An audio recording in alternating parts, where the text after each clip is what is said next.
అందరం కూడా ఇబ్బంది పడ్డటువంటి పరిస్థితి. గౌరవాన్ని ఆశించినాం, గుర్తింపును ఆశించినాం. జనవరి 26 నాడో, ఆగస్టు 15 నాడో, జూన్ 2 నాడో ఒక తామ్రపత్రం ఆశించింది. అంతకు మించి మా ఉద్యమకారులు ఏం ఆశించలే. కానీ వాళ్ళకి ఎన్నడూ గుర్తింపు ఇవ్వలే. ఐడి కార్డులు అడిగితే ఆ గుర్తింపు ఇవ్వలే. వాళ్ళని కాదని కాంగ్రెస్ పార్టీని గెలిపిస్తే వచ్చినటువంటి కాంగ్రెస్ పార్టీ కూడా గత 2 సంవత్సరాలుగా మరి ప్రజలను, ఉద్యమకారులను, మహిళలను, ముఖ్యంగా నిరుద్యోగులను విపరీతంగా మోసం చేస్తూ వస్తున్నది. ఈ 2 పార్టీలు కూడా తెలంగాణ ప్రజలను గత 12 ఏళ్లలో మభ్యపెట్టిండ్రు, మోసం చేసిండ్రు తప్పితే ఒరిగిందేమీ లేదు. అందుకే ఈ రాష్ట్రంలో తెలంగాణ పేరును తనలో నింపుకున్నటువంటి తెలంగాణ ప్రజల యొక్క రాజకీయ అస్తిత్వాన్ని కాపాడేటటువంటి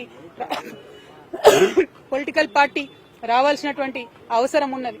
తప్పకుండా తెలంగాణ జాగృతి ఒక పార్టీగా ఎదుగుతుంది, పొలిటికల్ పార్టీగా ఎదుగుతుంది. ఈ పార్టీ మరి తెలంగాణ ప్రజల పక్షాన నిలబడి పనిచేస్తుందని కూడా ఈ సందర్భంగా నేను తెలియజేస్తా ఉన్నాను. మరి పార్టీ ఎప్పుడు ఏంది, విధి విధానాలు ఏందన్న అన్ని చిన్న చిన్న సాంకేతిక అంశాలు. కానీ రాబోయే అసెంబ్లీ ఎన్నికలలో తెలంగాణ ప్రజల పక్షాన నిలబడి పోటీ చేయడానికి, నిలబడి వారి యొక్క హక్కులను కాపాడడానికి, ప్రజల పక్షాన పనిచేయడానికి తెలంగాణ జాగృతి ఒక శక్తిగా ఖచ్చితంగా చట్టసభల్లో తిరిగి అడుగు పెడుతుందనే విషయాన్ని ఎటువంటి అనుమానం లేకుండా నేను ఇవాళ తెలియజేస్తా ఉన్నాను.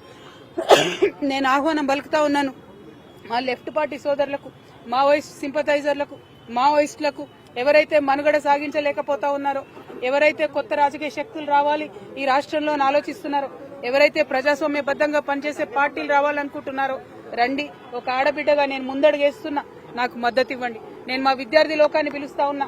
ఇంతవరకు ఫీజు రియంబర్స్మెంట్ రాని మీరు పిడికిలు బిగించండి, జాగృతిలో చేరండి, పోరాటం చేయండి.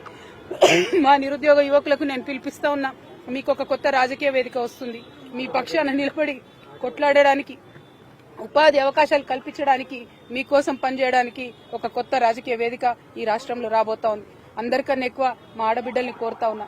ఒక ఆడబిడ్డగా తెలంగాణ రాజకీయ అస్తిత్వాన్ని కాపాడడం కోసం, మన ఆడబిడ్డల హక్కులు కాపాడడం కోసం నేను ముందడుగేస్తా ఉన్నాను. నన్ను దీవించండి, ఆశీర్వదించండి, నాతో పాటు నడవండి.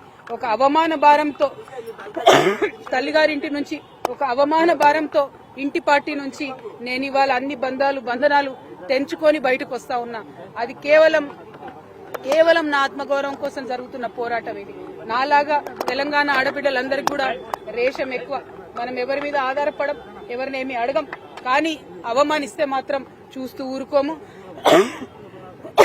అత్యంత అవమానకరంగా నన్ను పార్టీ నుండి బయట పంపినారు. ఖచ్చితంగా నేను ఈ రాష్ట్రంలో ప్రజల పక్షాన నిలబడి పనిచేస్తాను. ఆ దేవుడి దయతో, ప్రజల దయతో గొప్ప రాజకీయ శక్తిగా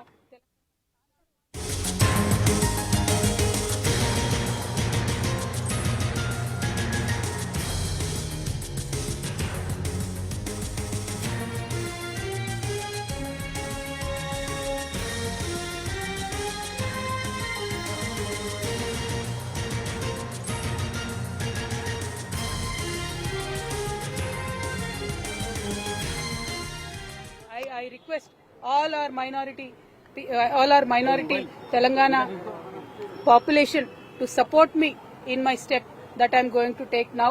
We are going to form a political party in this state. It will definitely create a lot of space for people who wanted to work in a democratic front, people who wanted to work in a democratic forum. The party BRS, which we thought was our own party, our own Telangana People's Party, has betrayed us in number of issues. It has not fulfilled our aspirations. We need to work towards fulfilling our aspirations. BRS party has spent about 1.89 lakh crores on irrigation in the last 10 years, but not even one new acre has come into farming today. So in many aspects BRS has failed us. More than anything, we wanted to work for our self-respect. BRS has failed the people who have worked for the achievement of state. So I urge the people of Telangana that I am going to take a step forward. I am going to form a political party in Telangana. Kindly support me. Kindly empower me. By empowering Telangana Jagruti, you will be empowering the people of Telangana. You will be working towards the goals that are left unfulfilled by the BRS party. We will work towards a bright future. मैं हमारे सारे मुसलमान भाई बहनों से भी request करती हूँ, तेलंगाना में एक सेक्युलर फोर्स की जरूरत है. तेलंगाना में एक सेक्युलर और अनबयास्ड फोर्स की जरूरत है. हम काम करेंगे, हम एक नया पॉलिटिकल पार्टी फॉर्म करेंगे, आपके लिए लड़ेंगे, आपके हक के लिए लड़ेंगे, हम सारी तेलंगाना के अवाम के हक के लिए लड़ेंगे. जिस तरीके से बहुत ही बेदर्दी से मुझे बीआरएस पार्टी से निकाल दिया गया और जिस तरीके से मेरा इंसल्ट करके निकाल दिया गया, मैं आप सबसे रिक्वेस्ट करती हूँ, सेल्फ रेस्पेक्ट के लिए हम जीते हैं, सेल्फ रेस्पेक्ट के लिए हम मरते हैं। हमारी सारे भाई बहनों से मेरी रिक्वेस्ट यही है, हम अपने सेल्फ रेस्पेक्ट को प्रिजर्व करने के लिए, तेलंगाना के आवाम के तरक्की के लिए, तेलंगाना के आवाम के सेल्फ रेस्पेक्ट को प्रिजर्व करने के लिए हम काम करेंगे। हमारे साथ दीजिए, हमें आशीर्वाद दीजिए, हिम्मत दीजिए, साथ मिलकर चलिए। Thank you. जय तेलंगाना।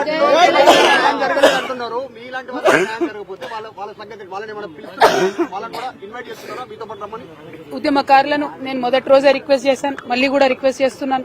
ఉద్యమకారుల హక్కు కోసం, ఉద్యమకారుల ఆత్మగౌరవం కోసం ఖచ్చితంగా పోరాటం చేయాల్సినటువంటి పార్టీల అవసరం తెలంగాణలో ఉన్నది. రేపటి నాడు తెలంగాణ జాగృతి ఆ పార్టీ ఆ యొక్క అవసరాన్ని పూరిస్తుంది, ఖచ్చితంగా పనిచేస్తుందని చెప్పి ఈ సందర్భంగా తెలియజేస్తూ ఉద్యమకారులను, అమరవీరుల కుటుంబాలను అందరినీ కూడా తెలంగాణ జాగృతిలోకి నేను ఆహ్వానిస్తా ఉన్నాను. Thank you. జై తెలంగాణ.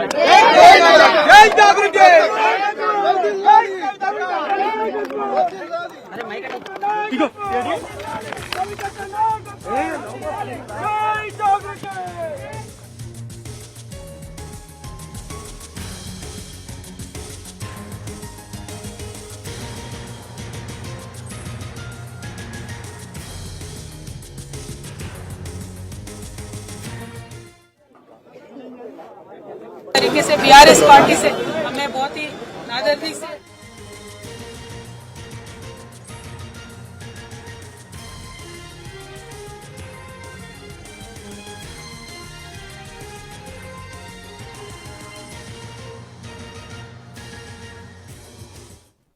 నియామకాల విషయాల్లో అదే జరిగింది అధ్యక్ష.